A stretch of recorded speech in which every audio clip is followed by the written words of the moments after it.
Assalamualaikum warahmatullahi wabarakatuh. Bismillahirrahmanirrahim. Alhamdulillahi rabbil alamin. Wa bihi nasta'inu ala umurid dunya waddin. Wassalatu wassalamu ala asrafil anbiya'i wal mursalin Sayyidina wa habibina wa maulana Muhammadin wa ala alihi wa sahbihi ajma'in, amma ba'du. Saudaraku yang dirahmati oleh Allah Subhanahu wa ta'ala, dalam kesempatan yang insyaallah penuh barokah ini, mari sama-sama kita manfaatkan dengan mengisi kajian kitab Wasiatul Mustafa Sallallahu Alaihi Wasallam kepada Sayyidina Ali karamallahu wajhah, dengan harapan mudah-mudahan Allah Subhanahu wa ta'ala senantiasa memberikan petunjuknya dan memberikan cahaya ilmu kepada kita semuanya, dan mudah-mudahan kelak kita semuanya di yaumil qiyamah nanti mendapat syafaat junjungan kita Rasulullah Sallallahu Alaihi Wasallam. Amin amin ya rabbal alamin. Bismillahirrahmanirrahim. Ya Ali, wahai Ali, wa iyyaka wa da'watal madlumi fa innallaha yastajibu lahu wa in kana kafiran fa alaihi kufruhu. Ya Ali, wahai Ali,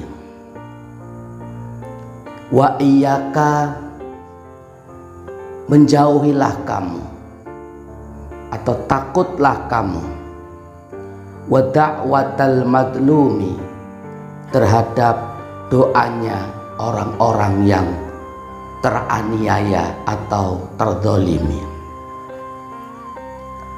Kenapa? Fa innallaha, maka sesungguhnya Allah yastajibu, akan mengabulkan lahu, kepada orang yang dizalimi. Wa ingkana, walaupun adanya orang yang terzalimi, mazlum, adanya itu kafiron, orang kafir. Fa alaihi, maka bagi mazlum kufruhu, kekafirannya.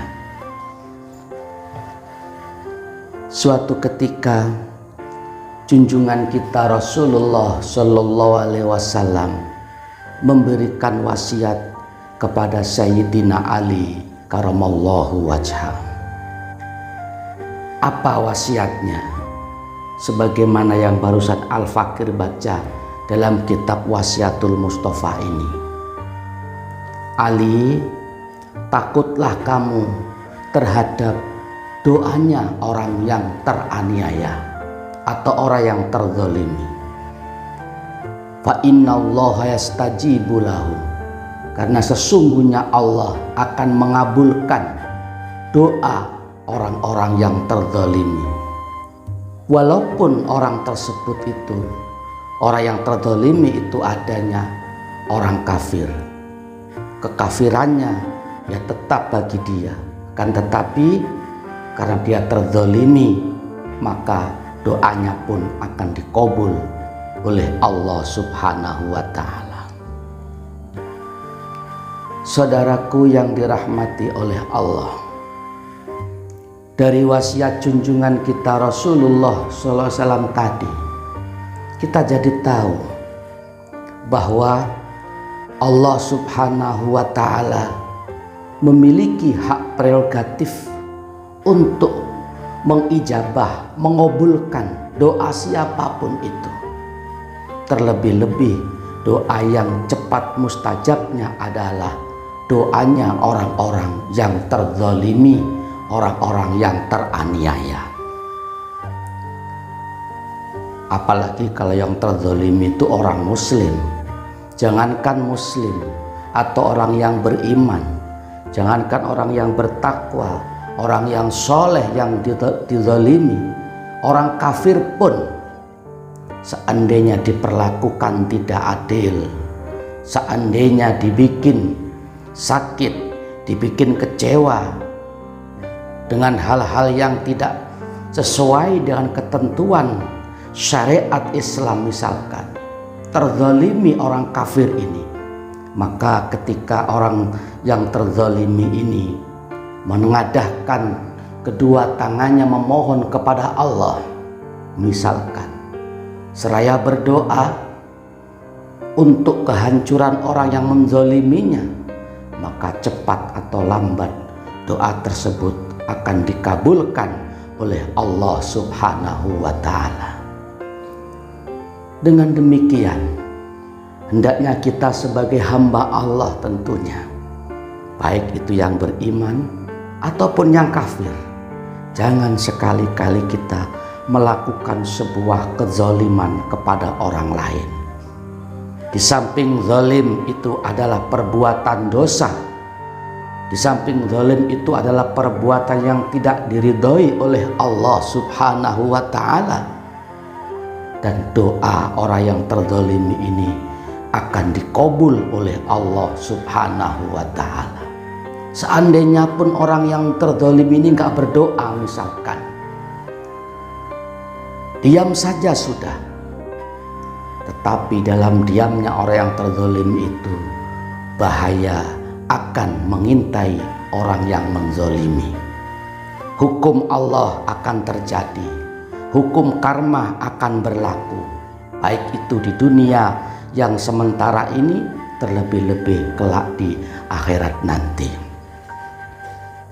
Oleh karena itu, mari sama-sama kita perbaiki diri kita masing-masing. Mumpung Allah masih memberikan kesempatan, anugerah berupa waktu, kesempatan, atau mumpung Allah masih memberikan usia kepada kita, mari sama-sama kita isi, kita manfaatkan dengan sebaik-baiknya. Kita lakukan segala perintah-perintah Allah, kita jauhi segala larangannya sesuai dengan kemampuan dan kekuatan kita masing-masing. Kita hindari perbuatan-perbuatan kemungkaran, kita jauhi perbuatan-perbuatan maksiat, sebab perbuatan sekecil apapun ataupun yang besar sekalipun, baik itu yang buruk ataupun yang baik, semuanya akan ada balasannya di sisi Allah Subhanahu wa Ta'ala. Berbuat baik pasti akan menuai kebaikan tersebut. Berbuat buruk pasti pun akan mendapatkan dampak daripada akibat perbuatan buruk tersebut. Salah satu di antaranya ialah mari sama-sama kita jauhi sebuah kezaliman. Karena itu di samping mengandung unsur dosa, itu termasuk juga ada dosa hakul adami manakala kita menzalimi sesama hamba. Doa orang yang terzalimi itu mustajab, dan dosa kita misalkan atau siapapun yang berbuat zalim kepada sesama umat manusia, selama orang tersebut tidak bertobat kepada Allah dan tidak pula meminta maaf, minta ridho terhadap orang dizalimi, maka orang tersebut tetap selama-lamanya mendapatkan dosa, dan Allah tidak akan mengampuni dosa orang yang zalim selama orang yang zalim tersebut tidak minta ikhlas, ridho dan halalnya kepada yang terzalimi. Sebab dosa itu secara garis besar dibagi menjadi dua, terlepas daripada besar dan kecilnya. Apa saja? Satu, dosa hakullah. Kedua, dosa hakul adami. Kalau dosa hakullah, kita cukup dengan beristighfar, memohon ampun kepada Allah, kemudian kita bertaubat dengan taubatan nasuha, tidak mengulangi perbuatannya lagi, diganti dengan perbuatan-perbuatan yang baik yang bisa menghapus kesalahan dan dosa kita, keharibaan Allah. Dengan sungguh-sungguh, insya Allah dosa kita akan diampuni oleh Allah subhanahu wa ta'ala. Innallaha ghafurur rahim. Sesungguhnya Allah itu maha pengampun lagi maha penyayang. Ini yang pertama, dosa hakullah. Semisal kita pernah meninggalkan sholat, semisal kita pernah mabuk, judi, kemudian kita lalai akan perintah-perintah Allah, banyak melakukan kemaksiatan, entah itu maksiat mata, maksiat hidung, maksiat bibir, maksiat telinga, tangan, hati, dan lain-lain sebagainya yang ada unsur kaitannya dengan perintah Allah tidak kita lakukan, justru larangan Allah kita jalankan. Di situ ada dosa hakullah. Dengan bertobat nasuha, berbanyak istighfar, memohon ampun keharibaan Allah, kemudian diganti dengan perbuatan-perbuatan yang baik, insya Allah dosa kita akan diampuni oleh Allah subhanahu wa ta'ala. Akan tetapi dosa yang kedua ini yang agak sulit untuk dihapus kesalahan dan dosanya. Apa itu? Dosa hakul adami. Dosa kita sesama manusia, sesama Bani Adam. Contoh misalkan kita pernah menggunjing seseorang, menyakiti hatinya, pernah memukul tanpa hak, pernah menzolimi, ada sakut utang piutang yang membuat orang lain sakit hati, bikin orang lain kecewa, sedih, prihatin, dan lain-lain sebagainya. Suatu hal yang membuat orang lain sakit, kecewa, maka kita termasuk setelah melakukan sebuah kezaliman, atau mungkin pernah nendang, nonjok, mukul tanpa sebuah kebenaran misalkan. Itu tidak cukup kita dengan istighfar mohon ampun kepada Allah. Kezaliman ini, selama kita tidak minta maaf kepada orang yang kita zalimi, tidak minta halal, tidak minta ridho kepada orang terzalimi, maka Allah subhanallah pun juga belum menghapus dosa dan kesalahan-kesalahan kita.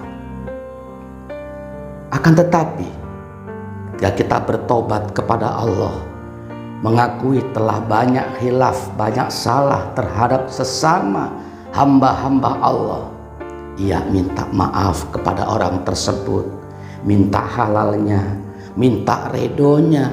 Seandainya pernah menyakiti, entah itu dengan ucapan, entah itu dengan perbuatan, atau telah menjatuhkan harga dirinya, telah mengambil hak-haknya, hartanya, atau mungkin punya utang piutang yang tidak bisa membayarnya, tidak mampu melunasinya, maka di situ hendaknya ia minta ridho, minta halal kepada orang yang terzalimi tersebut.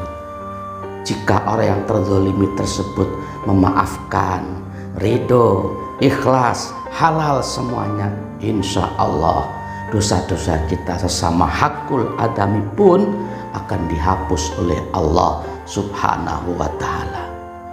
Akan tetapi jika sebaliknya, tidak mau minta maaf, tidak mau minta ridho, tidak mau mengembalikan barang yang telah diambilnya, tidak melunasi hutang-hutangnya, maka ketika itu dia tetap memiliki dosa hakul adami, dibawa sampai mati, dibawa sampai ila yaumil qiyamah, maka besok akan dipertanggungjawabkan di haribaan Allah subhanahu wa ta'ala. Na'udzubillah min dzalik. Saudaraku yang dirahmati oleh Allah subhanahu wa ta'ala, dengan demikian mari sama-sama kita berjuang untuk memerangi hawa nafsu kita masing-masing, Jangan sampai nafsu ini mengarah kepada hal-hal yang negatif. Salah satu di antaranya ialah berbuat zalim kepada orang lain. Sebab jika sampai orang yang terzalimi itu berdoa kepada Allah, maka doa itu akan segera dikabul oleh Allah Subhanahu wa Ta'ala, dan dampaknya akan kembali kepada orang yang berbuat zalim. Na'udzubillah summa na'udzubillah min dzalik. Jadi sekali lagi, hati-hati dengan sebuah kezaliman. Cepat atau lambat doa orang terzalimi akan dikabul, dan itu merupakan dosa hakul adami yang tidak mudah dihapus dosanya oleh Allah Subhanahu wa Ta'ala. Sedikit yang Al-Fakir sampaikan, mudah-mudahan dapat dimengerti dan difahami. Mudah-mudahan Allah Subhanahu wa Ta'ala memberikan petunjuk dan memberikan hidayah kepada kita, sehingga kita terjauh daripada perbuatan-perbuatan zalim, hingga kita menjadi orang yang selamat fid dini wad dunya hatta akhirah. Amin amin ya rabbal alamin. Terima kasih atas perhatiannya. Mohon maaf apabila ada salah dan kurangnya. Hadanallah wa iyyakum ajma'in. Assalamualaikum warahmatullahi wabarakatuh.